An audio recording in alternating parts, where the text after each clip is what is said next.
മിശിഹായ്ക്ക് സ്തുതിയായിരിക്കട്ടെ. യേശുവിൽ ഏറ്റവും സ്നേഹമുള്ള ദൈവമക്കളെ, നിങ്ങളുമായി നോമ്പുകാലത്ത് 1-2 ചിന്തകൾ പങ്കുവയ്ക്കുവാൻ ഞാൻ ആഗ്രഹിക്കുകയാണ്. നിയമാവർത്തന പുസ്തകം 4-ാം അധ്യായം 7-ാം തിരുവചനം പറയുന്നു, നാം വിളിച്ചപേക്ഷിക്കുമ്പോഴൊക്കെ നമ്മുടെ ദൈവമായ കർത്താവ് നമുക്ക് സമീപസ്ഥനായിരിക്കുന്നത് പോലെ ദൈവം ഇത്ര അടുത്തുള്ള വേറെ ഏത് ശ്രേഷ്ഠ ജനതയാണുള്ളത്? അതേ പ്രിയപ്പെട്ടവരെ, ദിവ്യകാരുണ്യമായി അവിടുന്ന് നമ്മുടെ അരികെയുണ്ട്. ദിവ്യകാരുണ്യമായി നമ്മുടെ ഹൃദയത്തിൽ വസിക്കാൻ ആഗ്രഹിച്ചുകൊണ്ട് അവിടുന്ന് അപ്പമായി തീർന്നു. ഓരോ ദിവ്യബലിയിലും ഈശോ തൻ്റെ ശരീരവും രക്തവും നമുക്ക് ഭക്ഷണമായി നൽകുന്നു.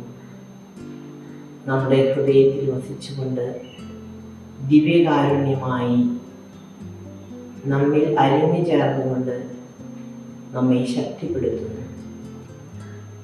ഈ ദിവ്യകാരുണ്യമാകാനായി ഈശോ കുരിശുമരണവും പീഡാസഹനവും ഒക്കെ സഹിച്ചു.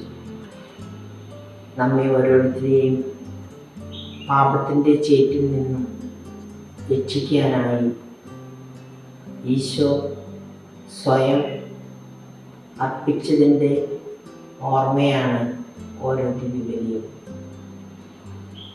ഈശോ പറഞ്ഞു, ഞാൻ നിങ്ങളെ സ്നേഹിച്ചതുപോലെ നിങ്ങളും പരസ്പരം സ്നേഹിക്കണം. അതായത് നമ്മുടെ ചിന്തകളിലും വാക്കുകളിലും പ്രവൃത്തികളിലും ദൈവസ്നേഹവും സഹോദര സ്നേഹവും നിറഞ്ഞു നിൽക്കണം. അങ്ങനെ നമ്മുടെ അനുദിന ജീവിതത്തിലൂടെ ദൈവസ്നേഹവും പരസ്നേഹവും പരസ്പര പൂരകങ്ങളാണെന്ന് നാം തെളിയിക്കണം.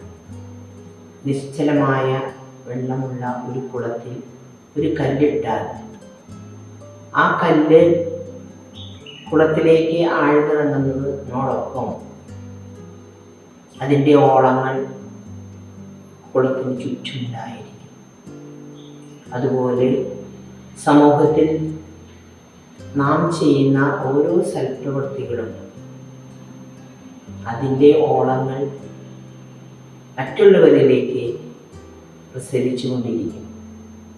ഈ നോമ്പുകാലത്ത് നമുക്ക് ഉപവാസം, പ്രാർത്ഥന, ദാനധർമ്മം എന്നീ പുണ്യങ്ങൾ വഴി ദൈവസ്നേഹം സഹോദരങ്ങളിലേക്ക് എത്തിക്കാനായിട്ട് പരിശ്രമിക്കാം. എല്ലാവരെയും ഈശോ പ്രത്യേകമായി അനുഗ്രഹിക്കട്ടെ. ഈ നോമ്പുകാലം ഏറ്റവും ഫലപ്രദമാകട്ടെ എന്ന് പ്രാർത്ഥിക്കുന്നു. ദൈവത്തിൻ്റെ സ്തുതി.